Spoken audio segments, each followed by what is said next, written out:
이제 시편 35편을 읽을 차례입니다. 말씀드린 것처럼 시편 35편은 탄식하는 시고요. 안녕하세요.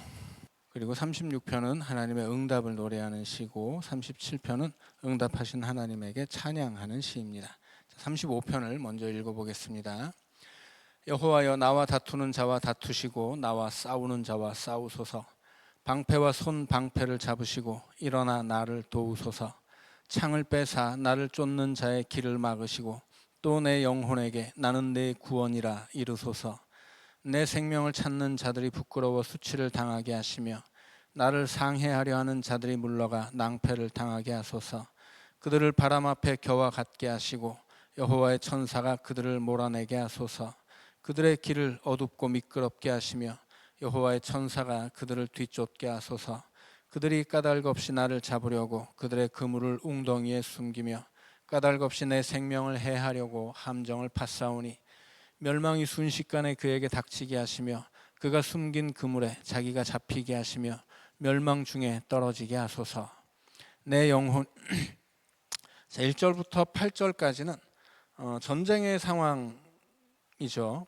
하나님이 방패를 잡고 창을 잡고 그렇게 적들과 싸워주시라고 하나님께 전쟁을 맡기는 이야기입니다. 9절 10절 읽습니다. 내 영혼이 여호와를 즐거워하며 그의 구원을 기뻐하리로다. 내 모든 뼈가 이르기를 여호와와 같은 이가 누구냐.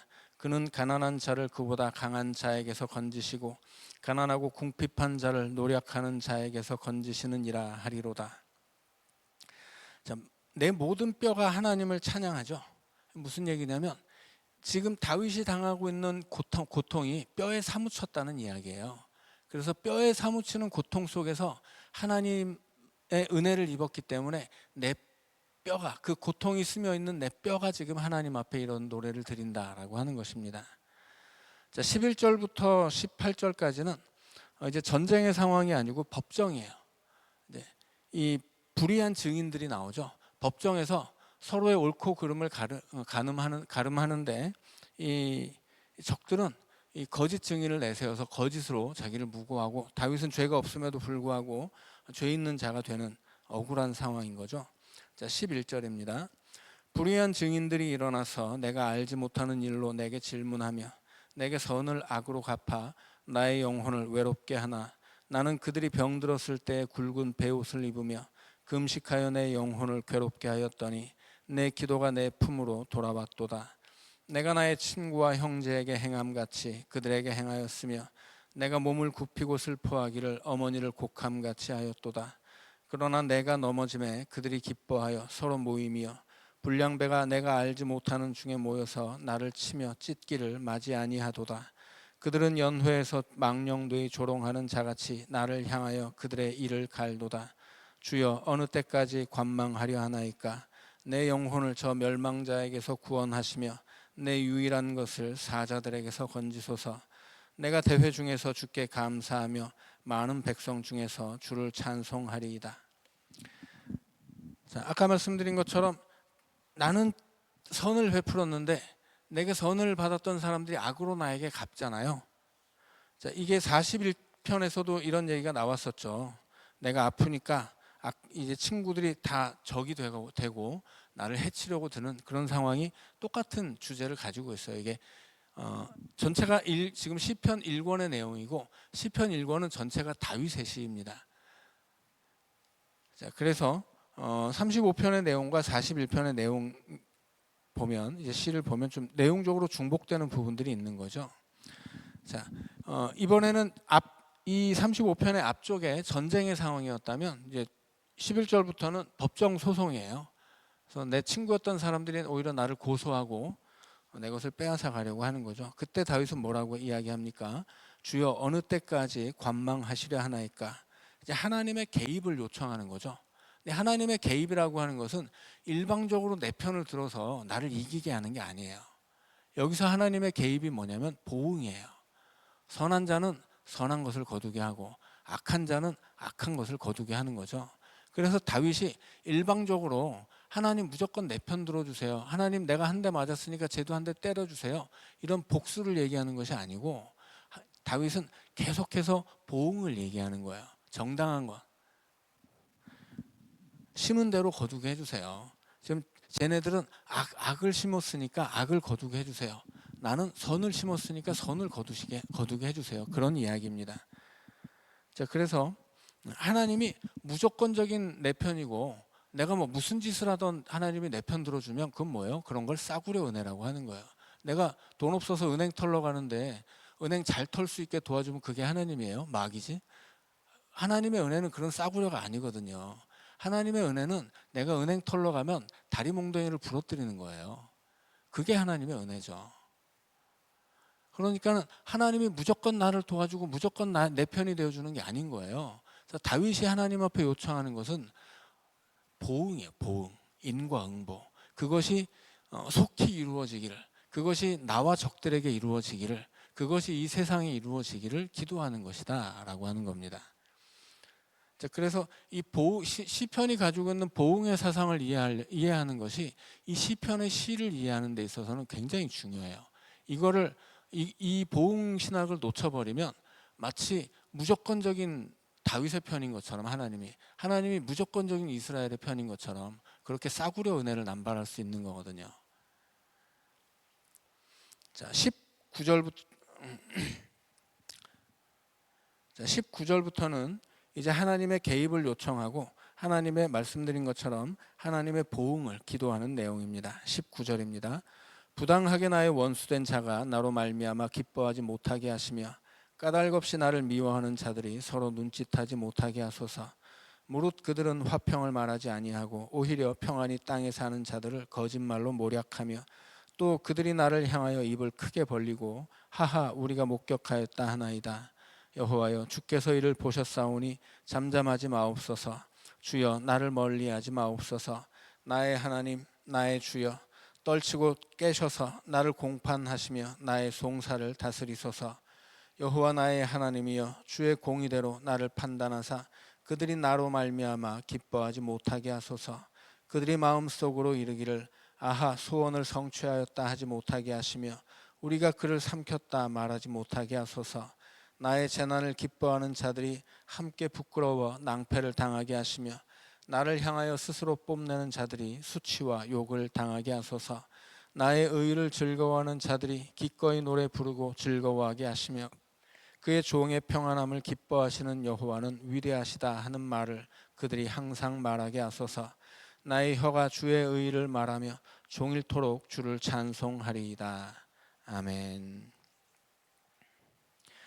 자, 이 시편을 그래서 우리가 좀 더 자세히 읽어보고 이 시편이 말하는 바가 단순히 내 편이 되어 달라거나 단순히 보복해 달라는 이런 이야기가 아니고 하나님의 보응이 이루어지기를 구하는 것이기 때문에 다윗이 지금 적들을 향해서 나쁜 말을 하는 것도 단순히 이게 적과 적알을 나눠 놓고서 그냥 하나님은 나의 편이고 저들을 적대시해 주세요 이런 것이 아니다라고 하는 것을 우리가 알고 넘어가야 되겠습니다. 자, 36편은 이제 하나님의 응답에 관한 시죠. 자, 36편 1절입니다. 악인의 죄가 그의 마음속으로 이르기를 그의 눈에는 하나님을 두려워하는 빛이 없다 하니 그가 스스로 자랑하기를 자기의 죄악은 드러나지 아니하고 미워함을 받지도 아니하리라 하미로다. 그의 입에서 나오는 말은 죄악과 속임이라. 그는 지혜와 선행을 그쳤도다. 그는 그의 침상에서 죄악을 꾀하며 스스로 악한 길에 서고 악을 거절하지 아니하는도다. 여호와여 주의 인자하심이 하늘에 있고 주의 진실하심이 공중에 사무쳤으며 주의 의는 하나님의 산들과 같고 주의 심판은 큰 바다와 같으니이다. 여호와여 주는 사람과 짐승을 구하여 주시나이다. 하나님이여 주의 인자하심이 어찌 그리 보배로우신지요. 사람들이 주의 날개 그늘 아래에 피하나이다. 그들이 주의 집에 있는 살진 것으로 풍족할 것이라. 주께서 주의 복락의 강물을 마시게 하시리이다. 진실로 생명의 원천이 주께 있사오니 주의 빛 안에서 우리가 빛을 보리이다. 주를 아는 자들에게 주의 인자하심을 계속 베푸시며 마음이 정직한 자에게 주의 공의를 베푸소서. 교만한 자의 발이 내게 이르지 못하게 하시며 악인들의 손이 나를 쫓아내지 못하게 하소서. 악을 행하는 자들이 거기서 넘어졌으니 엎드러지고 다시 일어날 수 없으리로다. 아멘. 자, 악인들에 관한 이야기를 하는데 이제 12절 마지막에 악인들은 넘어졌으니 다시 일어날 수 없을 것이다 이렇게 얘기하죠. 여태까지 다윗을 괴롭히던 악인들, 마치 자기들이 죄 지으면서도 승승장구할 것처럼 자랑하던 악인들은 다 넘어진 거예요. 이것이 하나님의 응답이고 다른 말로 하면 보응인 거죠. 하나님의 보응이 이루어진 거예요. 그래서 그것에 대해서 이제 찬양합니다. 어떤 찬양이냐면 이 시의 주제는 이제 빛을 가지고 이야기하죠. 악인들에게는 빛이 없어요. 어떤 빛이냐면 하나님을 두려워하는 빛이에요. 그러니까 하나님을 두려워하는 것이 지식의 근본이라고 잠언이 말을 하죠. 그럼 그 지혜의 빛이 없는 거예요. 그러니까 이 빛이 없다는 것은 걔네들은 이제 아주 깜깜하다라고 하는 거죠. 걔네들의 인생도 깜깜한 것이고 그들의 마음도 깜깜한 것이고. 자, 그래서 하나님을 두려워하는 것, 그 지혜가, 그 믿음이 빛이에요. 그 빛을 가지고 있는, 그 빛이 없는 사람들은 인생이 어두운 거죠. 그래서 그 어두움 속에 사는 사람들은 죄악에 삼켜집니다. 그래서 그들은 자기들의 죄를 자랑해요. 그리고 내가 죄를 지어도 아무도 나를 미워하지 않을 거야. 내가 죄를 지어도 무슨 벌도 받지 않을 거야. 자, 그래서 죄악을 계획하면서 이 죄악을 거절하지 않는다 이렇게 이야기하죠. 그들이 이 하나님을 두려워할 줄 아는 빛이 없는 사람들이에요. 그런 지혜의 빛, 믿음의 빛이 없는 사람들이 악인들이라면 이제 다윗은 우리는 9절에서 이렇게 이야기하죠. 생명의 원천이 주께 있사오니 주의 빛 안에서 우리가 빛을 보리이다. 하나님을 경외하는 자들, 그들은 그 하나님의 빛 안에 있는 거예요. 지혜의 빛 안에 있는 것이고 믿음의 빛 안에 있는 것이어서 그 빛이 이 의인들의 삶을 밝힌다라고 하는 거죠. 그래서 그렇게 하나님의 빛 안에 거하는 사람들, 그들은 7절은 주의 날개 그늘 아래 피하는 사람들이죠. 8절에서는 주의 복락의 강물을 마시는 사람들이에요.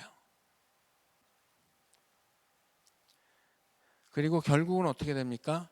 악인들은 우리는 뭐 그런 빛 없어도 괜찮아, 우리는 잘 살고 있어 이렇게 얘기하지만 이 시의 결론에서 어떻게 돼요? 그놈들은 다 엎드러졌어요. 다 자빠진 거예요. 이것은 하나님이 그런 놈들을 놔두지 않기 때문이에요. 하나님이 보응하시는 거죠. 그러니까 세상을 살다 보면 마치 우리가 하박국처럼, 아니 하나님 세상에 도대체 이게 뭐예요? 악한 놈들은 다 잘 살고 선하게 살려고 하는 사람들은 다 손해보고 못 살고 이러면 이게 제대로 된 세상입니까? 막 이야기하죠. 근데 그게 하박국만이 아니라 우리가 사는 세상도 그렇거든요. 우리가 사는 세상에서도 악한 사람들은 악을 행함으로써 이득을 얻어요. 악을 행하는 이유는 그냥 악 자체가 좋아서가 아니죠. 이득을 얻기 위해서 악을 행하는 거예요. 반대로 악을 행하지 않으려고 하면 손해를 보는 거죠. 악한 자들이 얻는 이익을 얻지 못해요. 그런데 분명한 것은 그것은 원래 내가 가져야 할 이익은 아니었던 거죠. 원래 내 것이 아니에요. 남의 것이어야 되는데 내가 그냥 악한 마음으로 그걸 갖고 싶고 갖는 것뿐이지 이게 원래 내 것이 아니었던 거죠. 근데 악한 사람들은 내 것이 아닌 것도 욕심내고 악을 행해서라도 그걸 내가 가지고 싶어 한단 말이에요. 그리고 그걸 자랑해요. 자기가 세상 똑똑한 사람인 것처럼 뭐 이런 방법인데 이것도 모르는 바보 멍충이들 막 이런 얘기도 한단 말이에요. 그런데 그렇지 않다고 하는 거죠. 결국 보응을 받게 되는 거예요. 하나님이 보응하셔서 악을 행하고 악한 이득을 취하는 자들은 다 넘어지게 돼 있어요. 그래서 36편은 그런 빛을 주제로 그렇게 하나님의 보응을 노래하는 시입니다. 37편을 읽어보도록 하겠습니다. 이제 37편은 그렇게 보응하신 하나님, 이 악한 자들에게 괴롭힘 당하던 다윗에게 응답하신 하나님을 향해서 이제 하나님이 보응하시는 모습을 보고 하나님 앞에 찬양을 드리는 거예요. 37편입니다. 악을 행하는 자들 때문에 불평하지 말며 불의를 행하는 자들을 시기하지 말지어다. 불의의 이익을 얻었다고 해서 자랑하는 사람들 보고 아유 부럽다, 나도 저렇게 됐으면, 이런 생각하지 말라는 이야기죠. 2절입니다. 그들은 풀과 같이 속히 배임을 당할 것이며 푸른 채소같이 쇠잔할 것이미로다. 여호와를 의뢰하고 선을 행하라. 땅에 머무는 동안 그의 성실을 먹을거리로 삼을지어다. 또 여호와를 기뻐하라. 그가 내 마음의 소원을 내게 이루어 주시리로다. 내 길을 여호와께 맡기라. 그를 의지하면 그가 이루시고 내 의를 빛같이 나타내시며 내 공의를 정오의 빛같이 하시리로다. 여호와 앞에 잠잠하고 참고 기다리라. 자기 길이 형통하며 악한 꾀를 이루는 자 때문에 불평하지 말지어다. 분을 그치고 노를 버리며 불평하지 말라. 오히려 악을 만들 뿐이라. 자, 이것이 악인들이 보응받는 것을 보고 다윗이 노래한 시입니다. 악한 자들, 악으로 이익을 얻는 자들 부러워하지 말고 그저 우리는 여호와 앞에 잠잠하고 참고 기다리자. 우리 앞에 나를 괴롭히는 악한 자도 있고 자기가 얻은 불의한 이익을 자랑하는 악한 자들도 있지만 다 풀처럼 다 사라지고 말 것이다. 그런 이야기죠. 그래서 하나님만 바라자. 그런 이야기예요. 악으로부터 악한 일을 통해서 얻는 이득을 바라지 말고 우리는 하나님을 바라자. 그런 이야기를 합니다. 그리고 이 주제는 또 마지막에 반복되죠. 자, 9절부터 11절까지는 의인들이 받는 복이에요. 악인들의 복은 뭐예요? 그건 없어요. 악인들은 악으로 얻은 이득은 있겠지만 그것은 복이 아니죠. 왜냐하면 그것은 보응을 받아서 저주로 나타나기 때문입니다. 그래서 악인들의 이익은 저주예요. 그거는 돈 많은 저주입니다. 성공한 저주이고 뭔가 남을 이긴 승리의 저주예요. 결국 저주로 끝날 일이죠. 자, 그러나 의인들의 복이 있습니다. 9절부터 11절까지입니다. 진실로 악을 행하는 자들은 끊어질 것이나 여호와를 소망하는 자들은 땅을 차지하리로다. 잠시 후에는 악인이 없어지리니 내가 그곳을 자세히 살필지라도 없으리로다. 그러나 온유한 자들은 땅을 차지하며 풍성한 화평으로 즐거워하리로다. 하나님의 복은 뭐예요? 땅이에요. 땅. 이 땅의 주제가 25편부터 나왔었거든요. 그래서 25편부터 37편까지를 하나의 텀으로 묶은 이유는 이 시들이 하나님께 받는 복을 땅으로 정리하고 있기 때문입니다.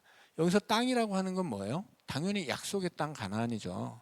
약속의 땅 가나안을 복이라고 이야기하는 것은 뭐냐면 지금 이 시편을 편집하고 시편을 자신들의 신앙으로 고백하고 있는 이스라엘의 상황 때문이에요. 그들이 지금 이 시편은 바벨론 포로기 후반부에 이제 정리가 되기 시작했다고 말씀을 드렸습니다.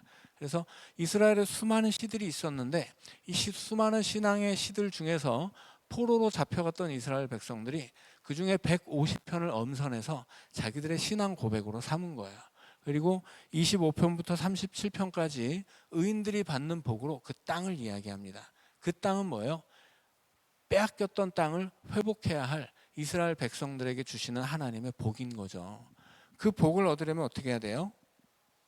하나님 앞에 악을 행하는 사람이 되어서는 안 되고 하나님 앞에 온유한 사람이 되어야 하고 하나님 앞에 그렇게 하나님이 기뻐하시는 의인으로 살아야 된다. 그런 이야기입니다. 자, 반면에 의인들이 복을 받는다면 반면에 악인들은 실패해요. 그 이야기가 12절부터 15절까지입니다. 악인이 의인 치기를 꾀하고 그를 향하여 그의 일을 가는도다. 그러나 주께서 그를 비웃으시리니 그의 날이 다가옴을 보심이로다.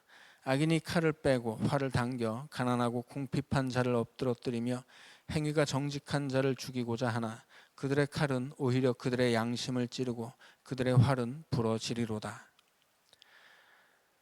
자, 이렇게 의인이 받을 복과 악인의 실패를 이야기한 다음에 16절부터 22절까지 이제 다시 한번 의인과 악인을 대조합니다. 의인의 적은 소유가 악인의 풍부함보다 낫도다. 악인의 팔은 부러지나 의인은 여호와께서 붙드시는 도다. 여호와께서 온전한 자의 날을 아시나니 그들의 기업은 영원하리로다.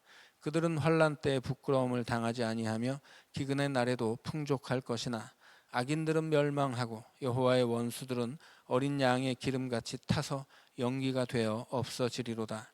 악인은 꾸고 갚지 아니하나 의인은 은혜를 베풀어 주는도다. 주의 복을 받은 자들은 땅을 차지하고 주의 저주를 받은 자들은 끊어지리로다.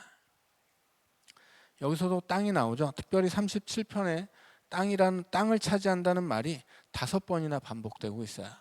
이것은 이 37편이 이제 25편부터 쭉 이어져 온 한 주제를 마무리하는 이 시편이기 때문에 여기서 다시 한번 땅의 주제가 아주 강하게 반복되고 있는 것입니다.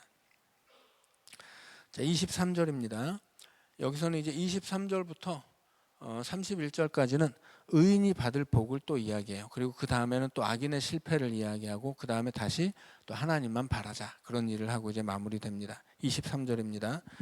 여호와께서 사람의 걸음을 정하시고 그의 길을 기뻐하시나니 그가 넘어지나 아주 엎드러지지 아니함은 여호와께서 그의 손으로 붙드심이로다. 내가 어려서부터 늙기까지 의인이 버림을 당하거나 그의 자손이 걸식함을 보지 못하였도다. 그는 종일토록 은혜를 베풀고 꾸어주니 그의 자손이 복을 받는도다.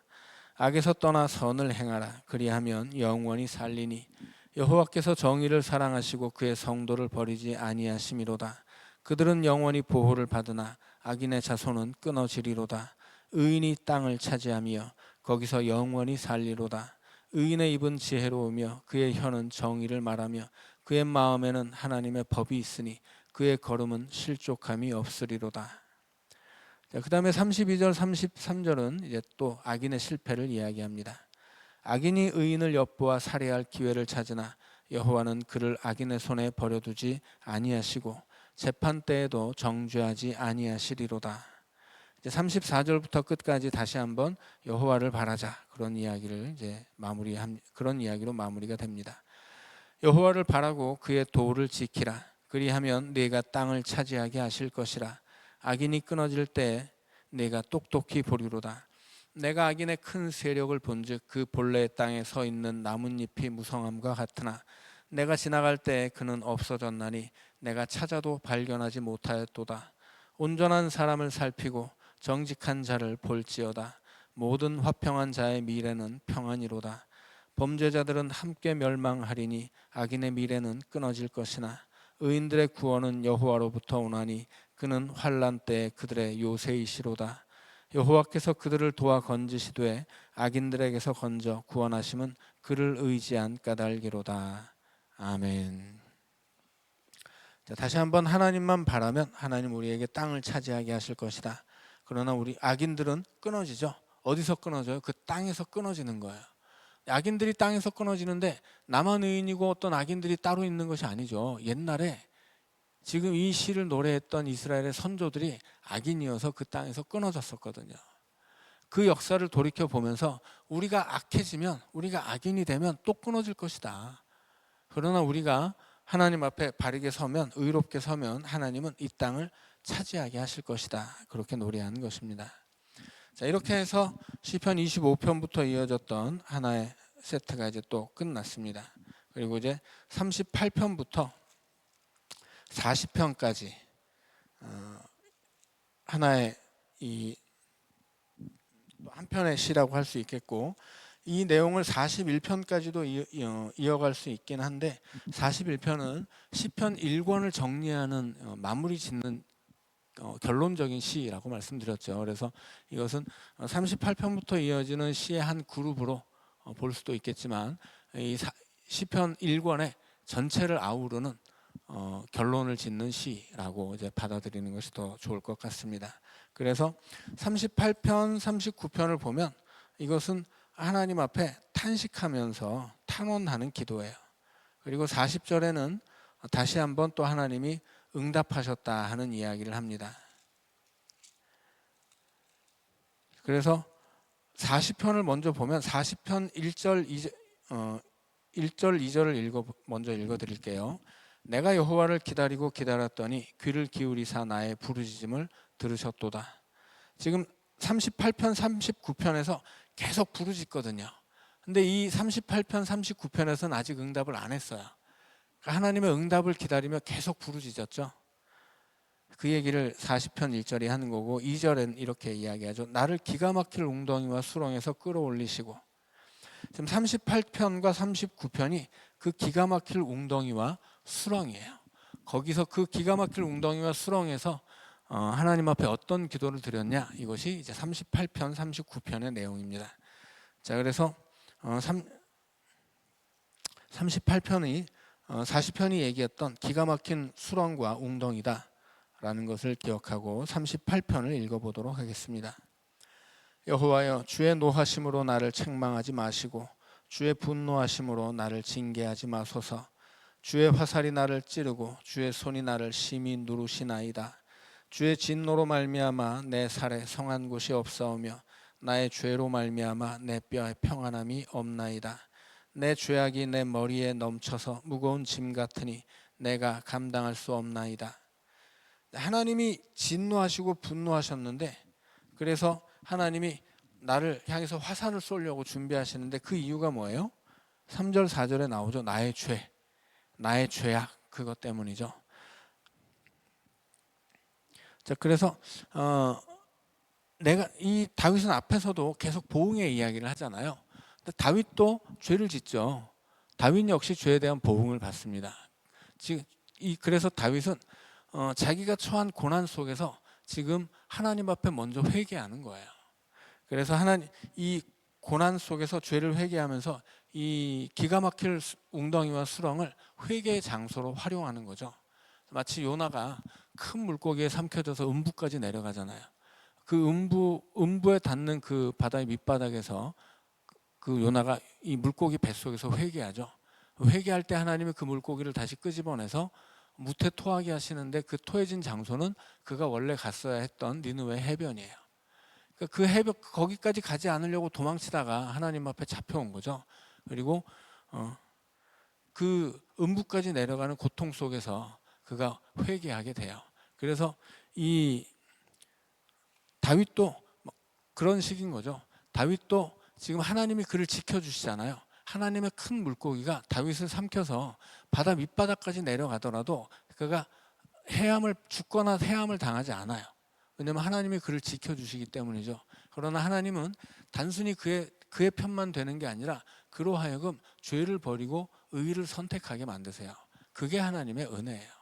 하나님은 보응을 하시는데 인과응보죠. 심은 대로 거두게 하신단 말이에요. 그런데 하나님의 백성이라고 해서 악한 것을 심었는데 선한 것 거두게 하지 않으신다는 거예요.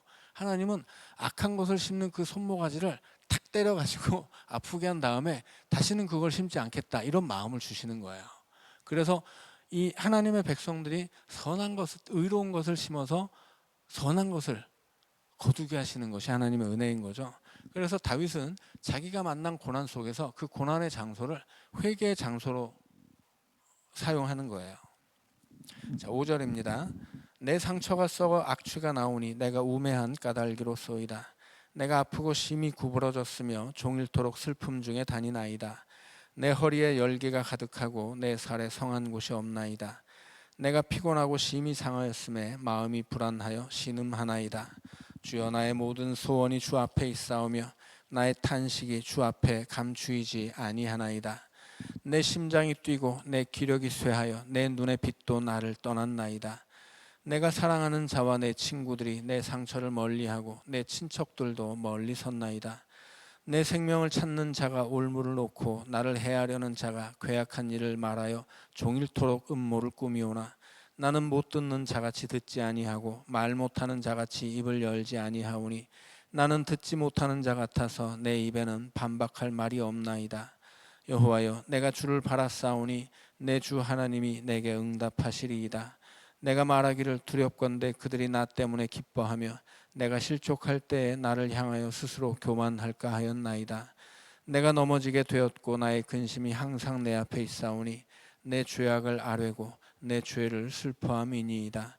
내 원수가 활발하며 강하고 부당하게 나를 미워하는 자가 많으며 또 악으로 선을 대신하는 자들이 내가 선을 따른다는 것 때문에 나를 대적하나이다. 여호와여, 나를 버리지 마소서. 나의 하나님이여, 나를 멀리하지 마소서. 속히 나를 도우소서. 주 나의 구원이시여. 아멘.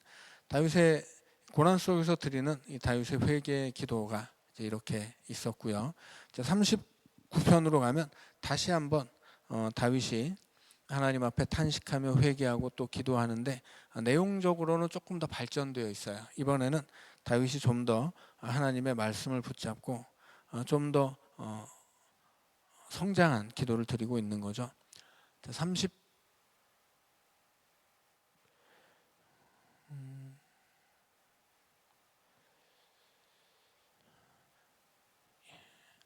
10 시간이 자 우리 39편까지 읽고 마치겠습니다. 39편입니다. 내가 말하기를 나의 행위를 조심하여 내 혀로 범죄하지 아니하리니 악인이 내 앞에 있을 때에 내가 내 입에 재갈을 먹이리라 하였도다. 내가 잠잠하여 선한 말도 하지 아니하니 나의 근심이 더 심하도다. 내 마음이 내 속에서 뜨거워서 작은 소리로 읊조릴 때에 불이 붙으니 나의 혀로 말하기를 여호와여 나의 종말과 연한이 언제까지인지 알게 하사 내가 나의 연약함을 알게 하소서. 주께서 나의 날을 한 뼘 길이만큼 되게 하심에 나의 일생이 주 앞에는 없는 것 같사오니 사람은 그가 든든히 서 있는 때에도 진실로 모두가 허사뿐이니이다. 진실로 각 사람은 그림자같이 다니고 헛된 일로 소란하며 재물을 쌓으나 누가 거둘는지 알지 못하나이다. 주여 이제 내가 무엇을 바라리요 나의 소망은 주께 있나이다. 나를 모든 죄에서 건지시며 우매한 자에게서 욕을 당하지 아니하게 하소서. 내가 잠잠하고 입을 열지 아니함은 주께서 이를 행하신 까닭이니이다. 주의 징벌을 나에게서 옮기소서. 주의 손이 치심으로 내가 쇠망하였나이다. 주께서 죄악을 책망하사 사람을 징계하실 때에 그 영화를 좀먹음같이 소멸하게 하시니 참으로 인생이란 모두 헛될 뿐이니이다. 여호와여 나의 기도를 들으시며 나의 부르짖음에 귀를 기울이소서. 내가 눈물 흘릴 때에 잠잠하지 마옵소서.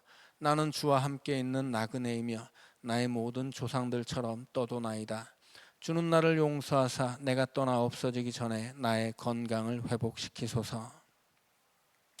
자, 다윗이 39절에서 만난 고난은 아마도 질병 같습니다.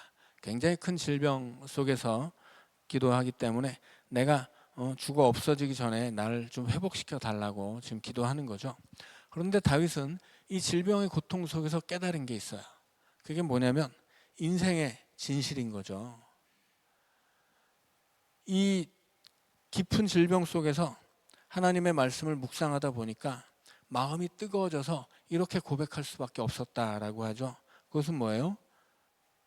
인생이 허사뿐이고 그림자같이 다니고 헛된 일로 소란하며 재물을 쌓지만 누가 거둘는지 알지 못한다. 뭐 인생이라고 하는 게 내가 언제 나의 종말과 연한이 언제까지인지 이걸 알게 해달라. 그러니까 내가 참 헛된 존재이고 내 인생이 금방 끝난다라고 하는 사실을 나로 하여금 깊이 깨닫게 해달라, 이런 기도죠.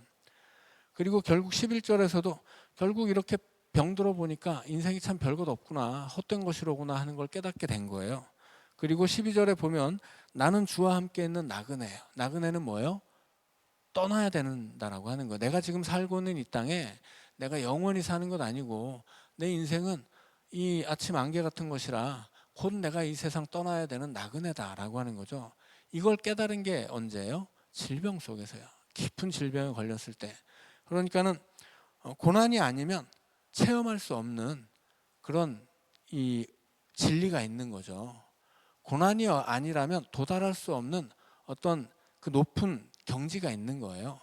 그래서 다윗은 이 고난을 통해서 자신의 죄인됨을 깨닫고 하나님 앞에 회개할 뿐 아니라 인생의 진실을 마주하고 자기의 삶이 나그네 지나지 않는다라고 하는 걸 깨닫게 되는 거죠. 근데 그 깨달음이 어디에서 출발하는 거예요? 깊은 웅덩이와 수렁이에요.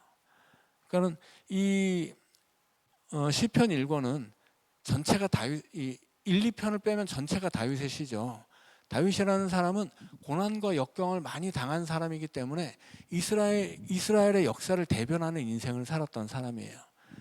이스라엘의 역사가 고난과 역경의 역사잖아요. 그래서 다윗이 이 고난과 역경의 상징인 거죠. 다윗의 인생이. 그리고 그 속에서 하나님의 믿음을 놓치지 않고 하나님의 복을 받는 사람, 그리고 그 왕권을 하나님에게 보장받은 이스라엘 민족이 품고 있었던 메시아의 소망을 담보하는 사람, 그가 다윗이었기 때문에 1권은 다 다윗의 시예요. 그리고 다윗은 자기가 만났던 고난이 그냥 재수 없어서 만난 고난이 아니고 그냥 이거 빨리 벗어나 버리고 빨리 없어져야 할 그런 것들이 아니라 이 고난이야말로 하나님의 은혜를 맛보아 알게 되는 통로다라고 하는 거죠. 그래서 다윗은 40편에서도 너네들 40편이 아니라 우리가 좀 아까 읽었던 시편에서도 여호와의 은혜를 맛보아 알지어다 이렇게 이야기하죠. 맛본다라고 하는 건 뭐예요? 경험한다라는 거예요. 고난의 삶을 통해서 그 은혜를 맛볼 수 있는 것이고, 고난이 아니라면 깨달을 수 없는 나의 죄악, 고난이 아니라면 깨달을 수 없는 인생의 진실, 고난이 아니라면 도달할 수 없는 어떤 신앙의 높은 차원, 이런 것이 있다라고 지금 노래하고 있는 거예요. 그래서 결국 40편으로 가면 내가 부르짖으니 하나님이 나를 건지셨다라고 하지만 단순히 건지는 것에서 끝나는 게 아니거든요. 하나님은 그 웅덩이의 깊은 만큼이나 더 높은 곳으로 나를 높이 세워주시는 거예요. 그래서 저 오늘 시편 1권을 다 읽을 수 있을 줄 알았는데, 자, 39편까지 읽고요. 이제 40편은 다음 주로 남겨두도록 하겠습니다. 아무튼 시편이 가지고 있는 근본적인 신학 중에 보응 사상이 있다. 그래서 원수를 저주하는 것처럼 보일지라도 그것은 단순히 내 편을 들어달라거나 복수를 해달라는 것이 아니라 하나님의 이 인권부의 질서가 이 세상에 임할 수 있도록 구하는 것이다 라는 것을 기억해 주시고, 그 다음에 고난이라고 하는 것은 이렇게 단순히 재수 없이 우리에게 다가와서 이거 빨리 없어져 버려야 되는 것이 아니라, 고난이라고 하는 것은 어떤 그 고난이 아니고서는 알 수 없는 진리를 만나게 하고, 고난이 아니고서는 도달할 수 없는 그 신앙의 차원으로 우리를 이끌어 간다라고 하는 것을 기억하시면 감사하겠습니다. 기도하죠. 사랑의 하나님, 시편을 읽어가며 이 시편의 고백이 우리의 믿음이 되게 하시고, 이 시편이 우리의 찬양과 기도가 되게 하여 주옵소서. 그래서 우리 시편을 읽어가며 우리가 하나님 앞에 드릴 새로운 기도를 알게 하시고, 이 시편을 통하여 새로운 믿음의 차원으로 도약할 수 있도록 주님 우리를 이끌어 주시옵소서. 우리 구주 예수 그리스도의 이름으로 감사하며 기도하옵나이다. 아멘.